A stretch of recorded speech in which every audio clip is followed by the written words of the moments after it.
here is circuit one. We're gonna start with push-ups.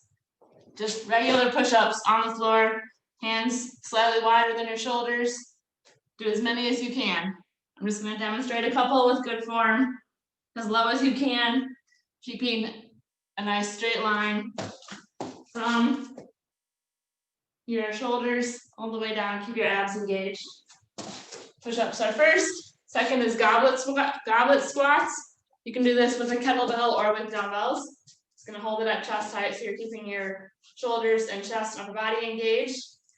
Get into your squat stance, sink down as low as you can, keeping it a controlled movement up and down. And keeping either the dumbbells or the kettlebell at chest height so you're activating your upper body too. Next is our deadlift. You can do this also with kettlebells or dumbbells.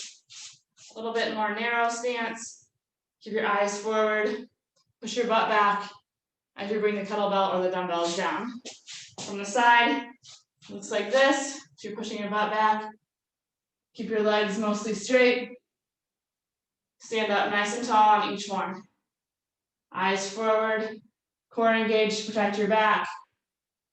Just go down as far as you can comfortably and then stand back up. Again, keeping your legs straight so you're activating your hamstrings. Those are your deadlifts. Next is our wide arm bicep curls. These are going to go with lighter dumbbells because you're going to keep your arms up the whole time. Curl up towards your shoulders and then extend back out straight. Keep the dumbbells raised up the entire time so you're keeping your shoulders activated. Curl all the way up to your shoulders and extend all the way out. And then last on the first circuit is our reverse lunge.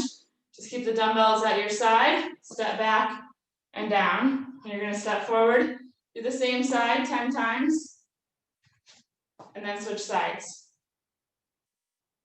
That's circuit one plus some core. Second circuit, start off with single leg deadlift raises. So you can keep your dumbbells or your kettlebells, just hold them down in front of you. Hinge at your hips. You're gonna balance on the front leg, keeping it mostly straight. And then you're gonna bring that back leg up, have it back down to the floor. You're gonna stay in that single leg deadlift stance and move your leg up and back down. Obviously doing both sides. Do all of them on one side first, and then switch to the other side. Next is overhead triceps. Preferably use 2 dumbbells on this. Go all the way up overhead. Bring the dumbbells down behind you. Extend back up, straight up overhead. With these, try to keep your elbows in. So your elbows are staying close to your head. Don't let them flare out. And you're only moving from your hands to your elbows. The other key is that you're not arching your back. Keep your abs engaged, stand up tall. Next is our block steps. For this one, you'll not need any weights. You're gonna stand on something elevated. It can be something very small, a yoga block or a step. You're gonna keep one leg in front. The other leg is just gonna bend. So you're strengthening the ankle through the knee all the way up to the hip. So from the side, again, you stand on something that's elevated. And I can actually touch the floor here because I'm not standing on something, but stand on something elevated so that you can raise up and down without touching the floor. And then next is our front to side raises. Again, small dumbbells, you don't want to be throwing them around, you want to be controlling the movement. So go up even with your shoulders, out to the side, and down. Up, out, down. Pause in each movement so that you're not just using momentum, you're actually using your muscles to control it. Dumbbells should not go any higher than your shoulders. Up, out, and down. Those are front to side raises. And then some more core. Then on to circuit 3. Circuit 3, you're gonna do a high plank. You're gonna stay up on your hands, and you're gonna tap your shoulder. The goal with this is that you try not to move your body, so you don't see my hips rotating. You want to stay nice and steady. Again, from the side, I'm here.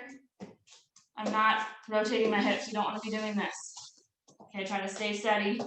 This means keeping your core engaged. Next is bird dogs. So for this one, be on the mat on all fours, and you're gonna extend opposite arm and leg behind you. All right, so, or in front of you and behind you. Leg out, make sure you're balanced, opposite arm in front. If that's all you can do, just hold that. If you feel steady here, bring your elbow and knee together, and extend back out. Again, on this one, just like the high plank, try not to move your entire body. Keep your core still. Just move your elbow towards your knee, and then back out. Extend fully on each one. Do all on one side and then switch sides. Next is our bridge pulses. So for this one, you can do it with or without weight. If you're doing it with weight, just keep the weight right on your hips or on your thighs. You're gonna press all the way up. You're just gonna come down almost to the ground, just tap, and then press all the way up to the top.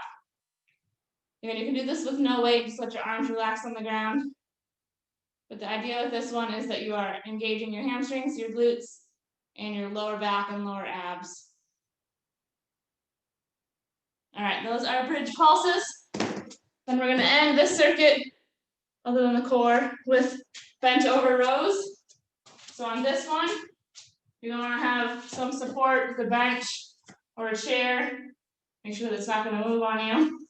Grab your weight, you're gonna pull it up to your armpit and then lower it back down. Again, keeping this movement controlled the entire way, up and down. Try to keep your back flat, head and neck neutral. And then finish up with another round of core. Those are your 3 dumbbell or kettlebell circuits.